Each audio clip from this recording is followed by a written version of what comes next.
Hi மக்களே, இந்த வீடியோவில் நம்ம என்ன பார்க்க போறோம்னா Bigg Boss Tamil season 9 episode 84 தான் பார்க்க போறோம். இன்னைக்கு எபிசோட்ல ஸ்டார்டிங்ல பாத்தீங்கன்னா நம்ம கமருதீனும் பார்வதியும் பேசிட்டு இருந்தாங்கன்னு சொல்றதோட சண்டை போட்டுட்டு இருந்தாங்க.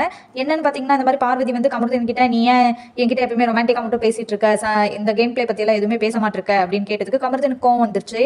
உடனே கமருதீன் என்ன சொன்னாரு, கேமை பத்தி உங்ககிட்ட பேச என்ன இருக்கு, உன்னோட கேம் பிளே வெறும் காசிப் பேசுறது தான், யார் பத்தியாவது குறை சொல்லிட்டு இருக்கிறது மட்டும் தான் உன் கேம், இதை பத்தி என்ன நான் பேசிட்டோம் அப்படின்னு சொன்னாரு. அதை கேட்டோடனே பார்வதிக்கு கோவம் வந்துருச்சு. அதுக்கப்புறம் கமருதீன் பாத்தீங்கன்னா பார்வதி கிட்ட ஸ்ட்ரெயிட்டாவே சொல்லிட்டாரு, உன்னோட கேம் ஃபுல்லா வில்லனிக்கா இருக்கு, நீ ஒரு வில்லனிக்கா ஆளா தெரியற எனக்கு அப்படின்னு சொல்லிட்டாங்க. உடனே பார்வதிக்கு கோவம் வந்துட்டு அவங்க கிளம்பி போயிட்டாங்க தூங்குறதுக்கு. அதுக்கப்புறம் விஜய் சேதுபதி சாரோடைய என்ட்ரி. விஜய் சேதுபதி சார் வந்து இன்னைக்கு வந்து பாத்தீங்கன்னா நியூ லுக்ல இருந்தாங்க. அவருடைய லுக் வந்து ரொம்ப மாசாவே இருந்தது. அதை பார்த்த உடனே வீவர்ஸ் ஆகட்டும் இல்லை ஹவுஸ்மேட்ஸ் ஆகட்டும் கத்த ஆரம்பிச்சிட்டாங்க. அதுக்கு வந்து விஜய் சேதுபதி சார் வந்து தன்னுடைய நியூ லுக் வந்து மூவிக்காக வச்சிருக்கிறதா சொன்னாங்க. அப்புறமா அப்படியே ஆரம்பிச்சோடனே விஜய் சேதுபதி சார் வந்து ஃபேமிலி ரவுண்ட் பற்றி பேச ஆரம்பிச்சாரு. ஏன்னா இந்த வீக் ஃபேமிலி ரவுண்ட் தான் நடந்தது இல்லையா, அதை பற்றி பேச ஆரம்பிச்சாரு. அப்புறம் வந்து அரோராக்கு வந்து ஆறுதல் சொன்னார். ஏன்னா அரோரா வந்து கேமரா முன்னாடிலாம் இந்த மாதிரி எனக்கு எந்த ஃபேமிலியும் இல்லை, யாரும் எனக்கு வரமாட்டாங்க அப்படின்லாம் ஃபீல் பண்ணி பேசிட்டு இருந்ததுனால அரோராக்கு வந்து விஜய் சேதுபதி சார் ஆறுதல் சொன்னார். அப்புறம் பார்த்தீங்கன்னா விஜய் சேதுபதி சார் வந்து எல்லாருக்கிட்டையும் கொஸ்டின்ஸ் கேட்டாங்க. இந்த மாதிரி ஃபேமிலி ரவுண்ட் முடிஞ்சது இல்லையா, இந்த கண்டஸ்டன்ஸ் பதிலாக அந்த ஃபேமிலியிலேருந்து இவங்க வந்திருந்தா இன்னும் நல்லா இருந்திருக்கும் அப்படின்னு யாரை நினைக்கிறீங்க அப்படின்னு கேட்டாங்க. அதுக்கு வந்து சாண்ட்ரா எந்திரிச்சு வினோத்தோட ஒய்ஃப் பாக்யா வந்திருந்தா நல்லா இருக்கும் அப்படின்னு சொன்னாங்க. சபரி வந்து பாருவோட அம்மா வந்திருக்கலாம், அவங்க வந்து ரீசனபிளா கொஸ்டின்ஸ் கேட்குறாங்க, ஸோ அவங்க வந்து இன்னும் நல்லா இருந்திருக்கும் அப்படின்னு சபரி சொன்னாங்க. அதுக்கு அடுத்தபடியாக பார்த்தீங்கன்னா நம்ம திவ்யா எந்திரிச்சு அமித்தோடைய ஒய்ஃப் வந்திருக்கலாம், அவங்க வந்து நிறைய பேசினாங்க, நல்ல பாயிண்ட்ஸை சொன்னாங்க அப்படின்னு சொன்னாங்க. அப்புறமா தன்னுடைய அப்பாவே வந்திருக்கலாம் அப்படின்னு சொன்னாங்க.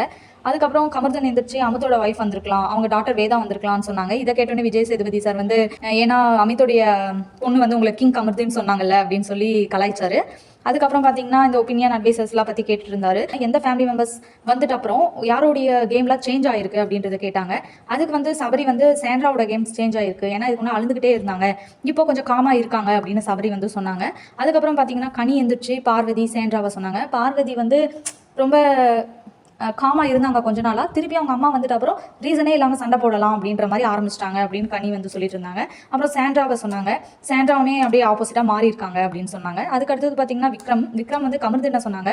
கமருதீனுடைய ஃபேமிலி, அதாவது அவங்க அக்கா வந்துட்டு போயிட்டு அப்புறம் அவங்க டோன்லாம் மாறி இருக்கு, பாருக்கு எதிராக நிறைய பாயிண்ட்ஸ் எடுத்து வைக்கிறாங்க அப்படின்னு சொன்னாரு. விக்ரம் இந்த ஆன்சரை கொடுக்கும் போதே ஆடியன்ஸ் மத்தியில் ரொம்ப பெரிய கிளாப்ஸ் எல்லாம் வந்தது. விக்ரம்க்கு அடுத்தது வந்து கமு எந்திரிச்சு ஆன்சர் பண்ணாரு. கமு வந்து யாரை சொன்னாருன்னு பார்த்தீங்கன்னா பார்வதியை தான் சொன்னாங்க. இந்த மாதிரி பாரு வந்து பாரோட வீட்டில் வந்து தனியா விளையாட சொன்னாங்க, அதனால இப்ப வந்து கொஞ்ச நாள் நல்லா இருந்த பாரு திருப்பி நெகட்டிவ் பாருவா மாறிட்டாங்க அப்படின்ட்டு சொல்லிட்டு இருந்தாரு. அதுக்கப்புறம் பாத்தீங்கன்னா திவ்யா எந்திரிச்சு கமுவை சொன்னாரு. என்னன்ட்டு சொன்னாங்க அப்படின்னா, கமு வந்து இத்தனை நாள் என்கிட்ட ஒரு விஷயம் நடந்துறப்ப சாரி கேட்பாங்க, அது ஜென்யூனா இருக்காது, பட் நேத்து கேட்டது வந்து அந்த சாரி வந்து எனக்கு ஜென்யூனா இருந்தது, ரொம்ப எனக்கு ஃபீல் ஆச்சு அப்படின்னு சொன்னாங்க. அப்புறம் வந்து அரோரா வந்து வழக்கம் போல வீக்கெண்ட்ல வந்து ரொம்ப கிரிட்டிக்கலா பேசுவாங்கல்ல, அந்த மாதிரி தான் பேசிட்டு இருந்தாங்க. அரோரா வந்து என்ன சொன்னாங்க அப்படின்னா, இங்க வந்து யாரும் ஃபேமிலி வந்துட்டு அப்புறம் சேஞ்ச் எல்லாம் ஆகல, உடனே ஸ்விட்ச் போட்ட மாதிரி எல்லாம் யாரும் சேஞ்ச் ஆக மாட்டாங்க, மேபி ஃபினாலே வருது அப்படின்னா அந்த டேமேஜ் கண்ட்ரோல் வந்து நம்ம கண்ட்ரோல் பண்ணணும் அப்படின்றதுக்கோசரம் மாறி இருக்காங்க, யாரும் இங்க வந்து ஜென்யூனா மாறல, ஜஸ்ட் என்னன்னா நம்ம ஃபேமிலி வந்திருக்க அவங்களாம் இவ்வளோ சொல்லியிருக்காங்க, நம்ம வந்து ஃபினாலேக்கு போக போகிறோம், அதனால ஓட்ஸ் நம்மளுக்கு வேணும் அப்படின்ற மாதிரி இங்கே நிறைய பேர் தன்னை தானே கண்ட்ரோல் பண்ணிக்கிறதுக்கோசரம் இப்படியெல்லாம் மாறி இருக்காங்க. இப்போ பார்த்தீங்கன்னா பாருவெல்லாம் எப்பயுமே ஸ்வீட்டாக இருந்ததே இல்லை விக்கல்ஸ் கூட, ஆனால் அவங்க அம்மா வந்துட்டு அப்புறம் விக்கல்ஸ் கூட வந்து ரொம்ப ஸ்வீட்டாக இருக்காங்க. ஏன்னா விக்கல்ஸோட கேமை வந்து நிறைய ஃபேமிலி வந்து நல்லா இருக்குன்னு சொன்னதுனால விக்கல் கூட வந்து பாரு இப்போ ரொம்ப ஸ்வீட்டாக இருக்காங்க. இதெல்லாம் பார்த்தா ஏதோ ஜஸ்ட் ஃபினாலேக்கோசரம் தான் இவங்க மாறி இருக்காங்க அப்படின்னு தான் தோணுது அப்படின்ட்டு அரோரா வந்து சொன்னாங்க. அதுக்கப்புறம் கமருதீன் பார்வை சொன்னாங்க இல்லையா, அதே மாதிரி தான் பாரு வந்து கமருதீன் சொன்னாங்க. இந்த மாதிரி கமருதீன் வந்து அவங்க ஃபேமிலி வந்து போயிட்ட அப்புறம் ரொம்ப கேமரா கான்ஷியஸா இருக்காரு, இமேஜ் எல்லாம் கெட்டுறக்கூடாது அப்படின்ட்டு ரொம்ப சேஃபா ப்ளே பண்றாரு அப்படின்ட்டு கேட்டாங்க. அப்புறம் அதுக்கு அடுத்தபடியா வந்து லாஸ்டா வந்து நம்ம சுபி சொன்னாங்க. சுபிக்ஷா வந்து என்ன சொன்னாங்க அப்படின்னா, பார்வை தான் சொன்னாங்க. இதுக்கு முன்னாடி எல்லாம் வந்து பார்வை பார்க்க ஒரு வில்லனிட்டிக் ஃபீலா இருக்கும், பட் இப்போ வந்து ரொம்ப காமா மாறின மாதிரி இருக்கு அப்படின்ட்டு சுபி வந்து பார்வை சொன்னாங்க. அதுக்கப்புறம் பிரேக் சொல்லிட்டு விஜய் சேதுபதி சார் கிளம்பிட்டாரு. இதுக்கிடையில வந்து வினோத்தும் அரோராவும் கொஞ்சம் ஆர்கியூமெண்ட் பண்ணிக்கிட்டாங்க. அரோரா வந்து வீக் ஃபுல்லா எல்லார்கிட்டையும் பேசிட்டு அதை எடுத்துட்டு வந்து வீக்கெண்ட்ல போட்டு கொடுக்குற மாதிரி பண்றா அப்படின்னு வினோத் வந்து அரோரா கிட்டே டைரக்ட். அப்புறம் பிரேக் முடிஞ்சு விஜய் சேதுபதி சார் வந்து வீட்டு தலை கமருதீனுடைய கேப்டன்சியை பத்தி பேசிட்டு இருந்தாங்க. அப்போ வந்து விக்ரம் எந்திரிச்சு வந்து இந்த வீக் வந்து ரொம்ப ஈஸியா இருந்தது சார், இந்த வீக் வந்து எந்த கான்ஃபிளிக்ட்லாம் இருக்கிற மாதிரி எந்த சுச்சுவேஷனும் இல்லை, ஃபேமிலி ரவுண்ட்ன்றனால ரொம்ப ஸ்மூத்தாக தான் போச்சு, அதனால கேப்டன்சில குறை சொல்ற அளவுக்கு ஒன்றும் இல்லை அப்படின்ட்டு விக்ரம் சொன்னாரு. அதுக்கப்புறம் கனி எந்திரிச்சு போன வீக்குக்கு இந்த வீக்கு கம்பேர் பண்ணும்போது கிளென்லினஸ் ரொம்ப கம்மியா இருந்தது, பிகாஸ் போன வாட்டிலாம் கொஞ்சம் நீட்டா இருந்தது, இந்த வாட்டி அப்படி இல்லை, யாருமே ஒழுங்கா ஒர்க் பண்ணல அப்படின்ட்டு சொன்னாங்க.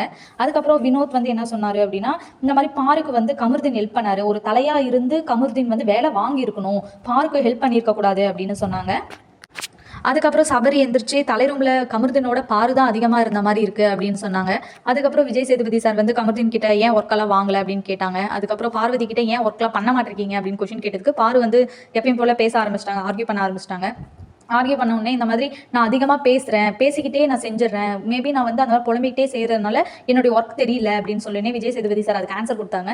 இது வரைக்கும் 12 வாரமாக நாங்களும் பார்த்துட்ருக்கோம், பார்வதி வந்து எங்கே ஒர்க் பண்ணுறாங்கலாம் தெரியல அப்படின்ட்டு சொன்னாங்க. உடனே பாரு மூஞ்சே மாறிடுச்சு, திருப்பி ஆர்கியூ பண்ண ஆரம்பித்தாங்க. அப்போ வந்து விஜய் சேதுபதி சார் வந்து பாருக்கு ஆன்சர் கொடுத்தாங்க. நீங்கள் வந்து ஆர்கியூ பண்ணி ஜெயிச்சிடலாம்னு நினைக்காதீங்க, அது வின் பண்ணுறது அர்த்தம் கிடையாது, தோத்துட்டீங்கன்னு தான் அர்த்தம் அப்படின்ட்டு சொன்னாங்க. அப்புறமா பாரும் ஓகே சார் அப்படின்னு சொல்லிட்டு உட்காந்துட்டாங்க. அதுக்கப்புறம் பார்த்தீங்கன்னா வினோத் வந்து விஜய் சேதுபதி சார் கிட்ட கொஸ்டின் ரைஸ் பண்ணாங்க. அது ரொம்ப ஃபன்னாக போயிட்டு இருந்தது. என்னென்னு கேட்டாங்க அப்படின்னா, வினோத் சார் வந்து இந்த மாதிரி நைட்டு சாப்பாடு இருந்த பாத்திரத்தை காலையில் தான் சார் காலி ஆகுது, அப்போ நைட் இருக்கிறவங்க கழுவுறதா இல்லை காலையில் இருக்கிறவங்க கழுவுறதா அப்படின்னு கேட்டதுக்கு விஜய் சேதுபதி சார் ஃபன்னாக ஆன்சர் பண்ணாங்க. காலையில் சாப்பிட்டு முடிச்சிட்டு அப்புறம் தானே பாத்திரம் காலி ஆகும், அப்போ யார் கழுவணும், காலையில் இருக்கிறவங்க தான் கழுவணும் அப்படின்ட்டு ஆன்சர் கொடுத்தாங்க. ஒரு 1/4 மணி நேரம் இந்த விசில் இஷ்யூ வச்சு தான் ரொம்ப நேரம் பேசிகிட்டு இருந்தாங்க. கடைசியாக அது ஃபினிஷ் பண்ணிட்டாங்க. அதுக்கப்புறம் கமருதீன் கேப்டன்சியை வந்து நீ ஒழுங்காக பண்ணலை, ஆக்சுவலாக நீங்கள் கேட்க வேண்டிய கொஷின்ஸ் எல்லாம் நான் தான் கேட்டுட்ருக்கேன் அப்படின்னு விஜய் சேதுபதி சார் காமெடியாக கலாய்ச்சிட்டு இருந்தார். அதுக்கப்புறம் ஃபைனலாக பார்த்தீங்கன்னா விஜய் சேதுபதி சார் இன்னொரு கொஷின்ஸ் கேட்டார். என்னென்னு, எல்லாம் ஃபேமிலி ரவுண்ட்லாம் முடிஞ்சிருச்சு, இதுக்கு மேலே அவங்க இந்த வீட்டில் இருக்கணும்னு அவசியம் இல்லை, அவங்க கிளம்பலாம் அப்படின்னு யாரை சொல்கிறீங்க அப்படின்னு கேட்டார். அப்போ வந்து விக்ரம் எந்திரிச்சு இந்த மாதிரி திவ்யாவை சொல்கிறேன் அப்படின்னு சொன்னாங்க. திவ்யா வந்து ஸ்வீட் தான், ஆனால் வந்து அவங்க பேசுகிறத அவங்க அக்செப்ட் பண்ணிக்க மாட்டாங்க, அவங்க வீட்லேயும் வந்து சொல்லிட்டாங்க, பட் அக்செப்ட் பண்ணிக்க மாட்டாங்க, அதனால அவங்க போகலாம் அப்படின்ட்டு விக்ரம் சொன்னாங்க. அதுக்கப்புறம் உடனே நம்ம திவ்யா கை தூக்கணுன்னே அவங்க சொல்ல ஆரம்பிச்சிட்டாங்க. இந்த மாதிரி விக்ரம் போகணும்னு நினைக்கிறேன் சார், அவன் விக்ரம் வீட்டிலேருந்து வந்தோடனே நீ தட்டி கேளு, ஏதாவது ஒரு பிரச்சனை நடந்தால் கேளு, ஒதுங்கி நிற்காத அப்படின்னு சொல்லிட்டு அப்புறம் தான் இவர் வந்து கேட்குறாரு, ஸோ அவர் பெட்டர் வீட்டுக்கு போகலான்னு நினைக்கலாம் அப்படின்ட்டு திவ்யா சொன்னாங்க. அது ஷார்ட் அண்ட் ஸ்வீட்டாக சொல்லாமல் ரொம்ப வளன்னு திவ்யா எப்பயும் போல பேசிட்டு இருந்ததை பார்த்து விஜய் சேதுபதி சார் நக்கெல்லாம் இந்த காதில் பிளட் வர மாதிரி ஆக்ஷன்லாம் பண்ணி கலாய்ச்சிட்டு இருந்தாரு. அதுக்கப்புறம் வந்து பாரு வந்து எந்திரிச்சு இந்த மாதிரி சபரியும் சுபிக்ஷாவும் போகலாம் சார், ஏன்னா சுபிக்ஷா வீட்லேயே வந்து சொன்னாங்க அவங்க வந்து இது வரைக்கும் எதுவும் பண்ணாது அப்படின்ட்டு, அதனால அவங்க போகலாம் அப்படின்னு நினைக்கிறேன் அப்படின்னு சொன்னாங்க. அது முடிஞ்சோடனே சுபிக்ஷா எந்திரிச்சு இந்த மாதிரி சாண்ட்ராவும் போகலாம்னு நினைக்கிறேன், ஏன்னா பிரஜின்ஸும் ஒரு லைஃப் கிடைச்சிருச்சு, அதுக்கப்புறம் அவங்க பாப்பாவையும் பார்த்தாச்சு, ஸோ இதுக்கு மேலே அவங்க இங்கே இருக்க வேண்டிய அவசியம் இல்லை, அதனால அவங்க போகலான்னு நினைக்கிறேன் சார் அப்படின்னு சொன்னாங்க. அதுக்கப்புறம் பார்த்தீங்கன்னா கமு எந்திரிச்சு அரோராவை சொன்னாங்க. ஏன்னா அரோராவை வந்து ஒரு வாரமும் ஒரு டாபிக் எடுத்துக்கிறாங்க, எடுத்துட்டு அதை வச்சே ஓட்டிடுறாங்க. இப்போ பார்த்தீங்கன்னா துஷார் போனதுக்கு காரணம் அரோரா தான் அப்படின்னு சொல்லியுடனே விஜய் சேதுபதி சார் லாஸ்ட்டாக என்ன சொன்னார்னா, துஷார் போனதுக்கு அரோராலாம் ஒன்றும் காரணம் இல்லை, அவங்க என்னவா ப்ரொஜெக்ட் ஆகிறாங்களோ அதை வச்சு தான் வெளியே போகிறாங்க அப்படின்ட்டு அரோராக்கு கொஞ்சம் சப்போர்ட் பண்ணார் Vijay Sethupathi sir.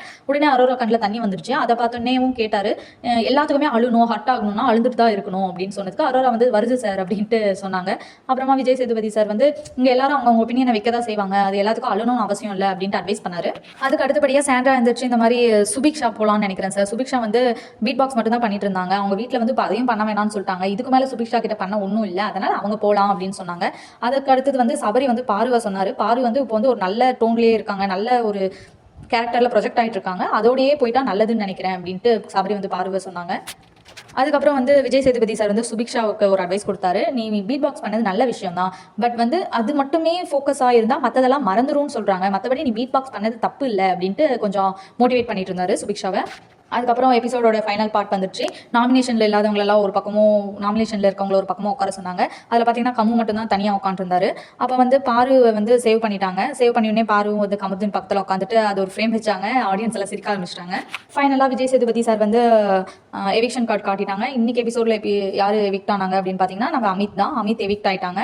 So Sandra உடனே அழ ஆரம்பிச்சிட்டாங்க. அமித் போனதுக்கு அல்ல, தான் போலையே நம்ம போயிருக்கலாம் அப்படின்ற மாதிரி அழ ஆரம்பிச்சிட்டாங்க. உடனே அமித் வந்து சேண்ட்ராவுக்கு கொஞ்சம் கன்சல்ட்லாம் பண்ணிட்டு அடுத்த வாரம் போயிடலாம், இன்னும் 3 வாரம் தான் அப்படின்ட்டு கொஞ்சம் சமாதானப்படுத்திட்டு இருந்தாங்க. அதுக்கப்புறமா அமித்தோடைய பயண வீடியோலாம் போட்டு பாய் சொல்லி அமித் அமைச்சிட்டாங்க. இன்னைக்கு எபிசோட்ல இவ்வளவுதான் நடந்தது. எனக்கு தெரிஞ்சு இன்னொரு எவிக்ஷன் இருக்குன்னு நினைக்கிறேன். அது கனியா சுபிக்ஷான்னு சொல்லிட்டு இருக்காங்க. எபிசோட்ல தான் தெரியும் யார் எவிக்ட் ஆகுறாங்கன்னு. அது நாளைக்கு பார்க்கலாம். நன்றி, பாய்.